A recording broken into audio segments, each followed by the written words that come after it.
ये एग्जाम्पल करते हैं। ये सर्किट में दोनों रेजिस्टर्स की वैल्यू दे रखी है R1 R2 की, और दोनों इंडक्टर्स की वैल्यू दे रखी है L1 L2। बैटरी का EMF दे रखा है। क्या बोल रहा है? Just after the switch is closed, ये स्विच अपन ने क्लोज कर दिया, find the rate at which current is changing in L1, है ना, इसमें करंट कितना चेंज कर रहा है।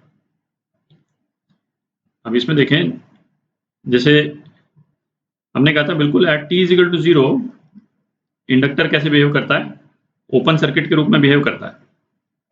तो इसको यदि हम ड्रॉ करेंगे तो इसका जो इक्विवेलेंट जो है वो क्या हो जाएगा, इसका इक्विवेलेंट ये हो जाएगा, ठीक है। यहाँ पे खुला हुआ है और ये R1 रेजिस्टेंस, ये R2, अच्छा ये इंडक्टर L2 इंडक्टर, ये भी ओपन सर्किट के रूप में यूज काम होगा, है कि नहीं। बट वो तो L1 ही ओपन सर्किट के रूप में ऐड कर रहा है, तो यहाँ तक मतलब वो बात पहुंचेगी नहीं, बट ठीक है ना, डिपेक्ट करने के लिए यहाँ पे L1 एग्जिस्ट करता है और यहाँ पे L2 एग्जिस्ट करता है, ठीक है। अच्छा, जब हम ये बोलते हैं कि ये ओपन सर्किट के रूप में काम करेगा, इसका मतलब क्या है?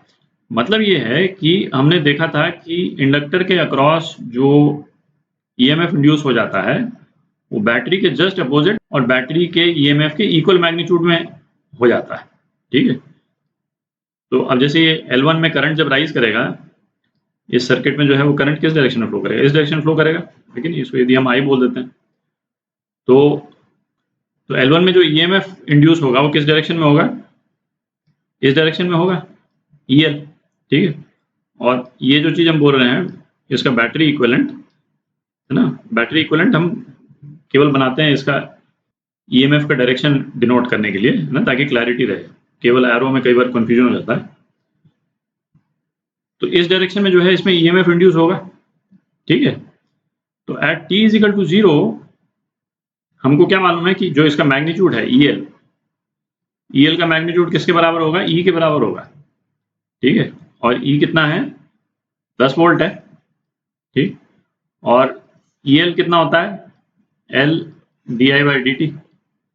तो हमको यही तो पता करना है, at t is equal to 0 rate at which current is changing in L1, ठीक है। di/dt पता करना है अपने को, और ये L1 है, तो di/dt कितना हो गया, 10/L1 is equal to 10/L1 कितना 1 है, तो 10 एम्पियर पर सेकंड हो गया, ठीक है।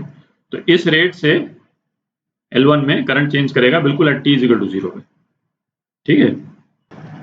अच्छा, फिर क्या बोल रहा है बी पार्ट में, find the steady state current in each branch of the circuit. Steady state में तो ये बेसिकली इंडक्टर सिंपल वायर के रूप में काम करता है, ठीक है। तो ये इंडक्टर जो है, इंडक्टर की जगह पे क्या हो जाएगा, आप समझ लीजिए सिंपल वायर, है कि नहीं। करंट जो है वेरी नहीं कर रहा है और ये सिंपल वायर, तो सिंपल वायर हो गया तो R2 के अक्रॉस तो कोई करंट रहेगा ही नहीं। यदि इसको हम I2 बोलते हैं तो I2 तो ये तो 0 हो जाएगा, ठीक है। और सारा करंट जो है वो इसके थ्रू पास कर जाएगा क्योंकि ये तो शॉर्ट हो गया एक तरह से, ठीक है। तो करंट जो है वो केवल ये आउटर वाला जो लूप है इसी में फ्लो करेगा, इस वाले इसमें तो फ्लो करेगा ही नहीं, ठीक है। तो कितना फ्लो करेगा, तो करंट कितना हो गया E/R1, ये कितना हो गया 10/10 ohms, ये 1 एम्पियर हो गया। तो आउटर लूप में जो करंट है वो 1 एम्पियर हो जाएगा स्टेडी स्टेट में, और ये R2 के थ्रू 0 क्योंकि यहाँ ये शॉर्ट हो चुका है, ठीक है। तो ये आपके आंसर।